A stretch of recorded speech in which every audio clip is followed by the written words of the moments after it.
అందరికీ కార్తీక మాసం శుభాకాంక్షలు.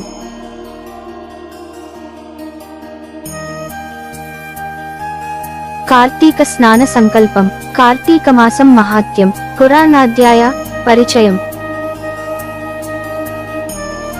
కార్తీక స్నాన సంకల్పం. ప్రార్థనం. నిర్విఘ్నం కురుమేదేవ దామోదర నమస్తుతే అనుకుంటూ ఆచమనం చేసి. సంకల్పం. దేశకాలౌ సంకీర్త్య గంగావాలుకాభి సప్తర్షి మండల పర్యంతం కృతవారాసే పౌదరీకాశ్వమేధాది సమస్త క్రతు ఫలావాప్తర్థం ఇహ జన్మని జన్మాంతరే చ బాల్య కౌమార యౌవన వార్ధకేషు జాగ్రత్ స్వప్న సుషుప్త్యా వస్తాషు జ్ఞానతో జ్ఞానతశ్చ కామతో కామతః స్వత ప్రేరణయా సంభావితానాం సర్వేషాం పాపానామపానోదనార్థం ధర్మార్థ కామ మోక్ష ఫలపురుషార్థ సిద్ధ్యర్థం క్షేమ స్థైర్య విజయాయురారోగ్యైశ్వర్యాదీనాం ఉత్తరోత్తరాభివృద్ధ్యర్థం శ్రీ శివకేశవానుగ్రహ సిద్ధార్థ వర్షే వర్షే ప్రయుక్త కార్తీక మాసే. వాసర ఏ వారమో ఆ వారం పేరు చెప్పుకొని యుక్తాయం.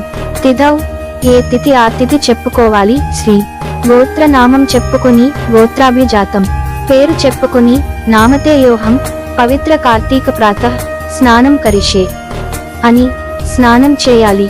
అనంతరం మంత్రం తులారాసింగతే సూర్యే గంగా తర్యైలోక్య పావని సర్వత్ర ద్రవ రూపేణ సా సంపూర్ణ భవేత్తదా అనే మంత్రముతో ప్రవాహానికి ఎదురుగాను తీరానికి పరాంగముఖంగాను స్నానం ఆచరించి కుడి చేతి బొటనవ్రేలితో నీటిని ఆలోడనం చేసి 3 దోసిళ్ల నీళ్లు తీరానికి జల్లి తీరం చేరి కట్టుబట్టల కోణాలను నీరు కారేలా పిండాలి. దీనినే యక్షతర్పణమంటారు. అనంతరం పొడి వస్త్రాలను నామాలను ధరించి ఎవరెవరి కులాచారాల రీత్యా వారు సంధ్యావందనం గాయత్ర్యాదులను నెరవేర్చుకుని నదీ తీరంలో గాని ఆలయానికి వెళ్లి గాని శివుణ్ణో విష్ణువునో అర్చించి ఆవునేతితో దీపారాధనం చేసి అనంతరం స్త్రీలు తులసి మొక్కను దీపాన్ని పురుషులు కాయలున్న ఉసిరి కొమ్మను దీపాన్ని బ్రాహ్మణులకు దక్షిణయుతంగా దానం చేయాలి. దానము చేయువారు చెప్పవలసిన మంత్రము.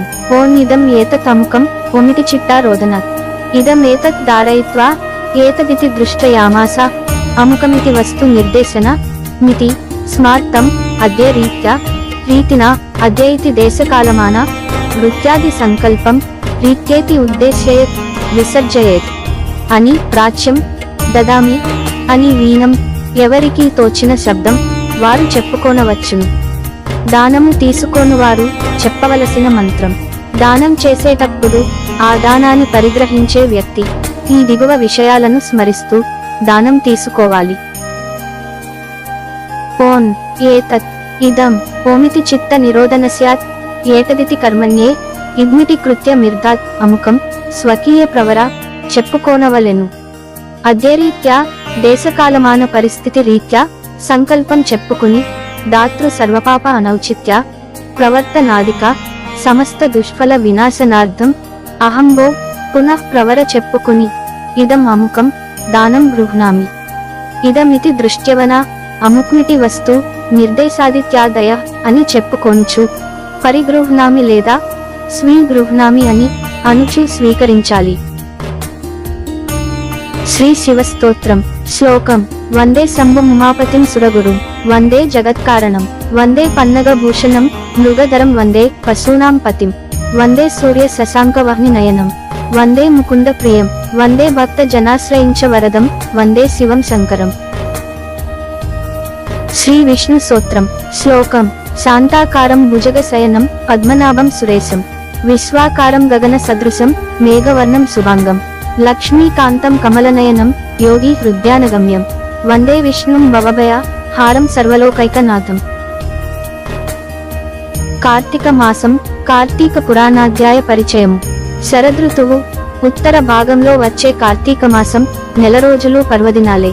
కార్తీకంలో తెల్లవారు జామునే లేచి తలారా స్నానం చేసి శుభ్రమైన దుస్తులు ధరించి తులసి కోట ముందు భగవన్నామ సంకీర్తన చేస్తూ ధూపదీప నైవేద్యాలను సమర్పిస్తారు. ఇలా చేస్తే మనసంతా ఆధ్యాత్మిక పరిమళాలతో నిండి అలౌకికమైన అనిర్వచనీయమైన ఆనందం కలుగుతుంది. మామూలు రోజులలో భగవదారాధన మీద అంతగా శ్రద్ధ పెట్టని వారు, గుడిలో కాలు పెట్టని వారిని సైతం పవిత్రమైన ఆధ్యాత్మిక వాతావరణమే గుడికి తీసుకెళ్తుంది. వారిని దేవుని ముందు కైమోడ్చేలా చేసి, పాపాలు పటాపంచలు చేసి మోక్షప్రాప్తి కలిగిస్తుంది ఈ మాసం. అందుకే ఇది ముముక్షువుల మనసెరిగిన మాసం.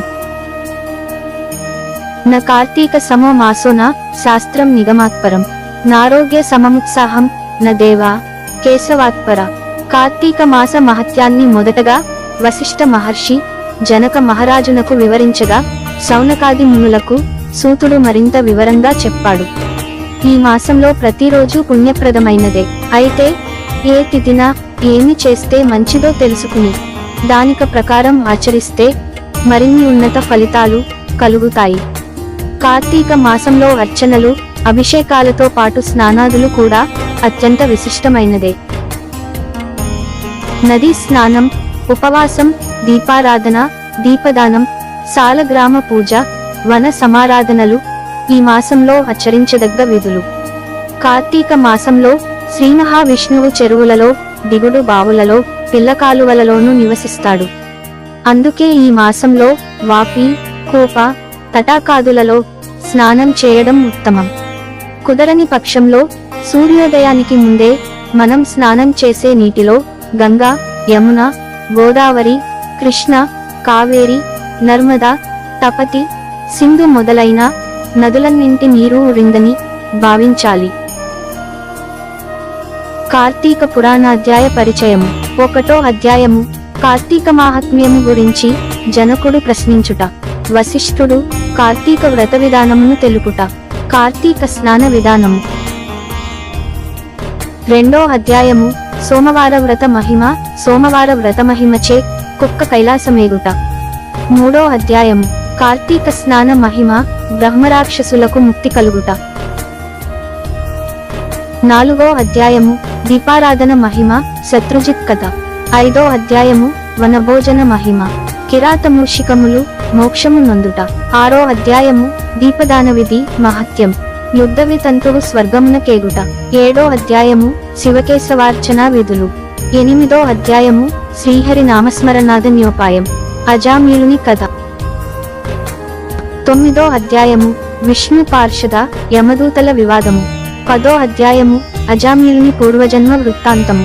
11వ అధ్యాయము మందరుడు పురాణ మహిమ. 12వ అధ్యాయము ద్వాదశి ప్రశంస సాలగ్రామదాన మహిమ. 13వ అధ్యాయము కన్యాదాన ఫలము సువీర చరిత్రము. 14వ అధ్యాయము ఆబోతునకు అచ్చుబోసి వదులుట. వృషోసర్గము. కార్తీక మాసములో విసర్జింపవలసినవి. కార్తీక మాస శివ పూజాకల్పము. 15వ అధ్యాయము దీప ప్రజ్వలనముచే ఎలుక పూర్వజన్మ స్మృతిలో నరరూపమందుట. 16వ అధ్యాయము స్తంభదీప ప్రశంస దీపస్తంభము విప్రుడగుట. 17వ అధ్యాయము అంగీరసుడు ధనలోభునకు చేసిన తత్వోపదేశము. 18వ అధ్యాయము సత్కర్మానుష్ఠాన ఫల ప్రభావము. 19వ అధ్యాయము చాతుర్మాస్య వ్రత ప్రభావ నిరూపణము. 20వ అధ్యాయము పురంజయుడు దురాచారుడగుట. 21వ అధ్యాయము పురంజయుడు కార్తీక ప్రభావము నెరంగుట. 22వ అధ్యాయము పురంజయుడు కార్తీక పౌర్ణమి వ్రతం చేయుట. 23వ అధ్యాయము శ్రీరంగ క్షేత్రమున పురంజయుడు ముక్తి నొందుట. 24వ అధ్యాయము అంబరీషుని ద్వాదశి వ్రతము. 25వ అధ్యాయము దూర్వాసుడు అంబరీషుని శపించుట. 26వ అధ్యాయము దూర్వాసుడు అంబరీషుని శరణు వేడుట. 27వ అధ్యాయము దూర్వాసుడు అంబరీషుని ఆశ్రయించుట. 28వ అధ్యాయము విష్ణు సుదర్శన చక్ర మహిమ. 29వ అధ్యాయము అంబరీషుడు దూర్వాసుని పూజించుట ద్వాదశి పారాయణము. 30వ అధ్యాయము కార్తీక వ్రత మహిమ్నా ఫలశ్రుతి. కార్తీక పురాణం 30 అధ్యాయాలు. వాటి మహిమ, వాటి యొక్క పూర్తి చరిత్ర తెలుసుకోవాలి అనుకుంటే మా ఛానల్ని సంప్రదించి మా ఛానల్లో ఉన్న వీడియోస్ తిలకించి మీ యొక్క అభిప్రాయాలను తెలియజేయండి.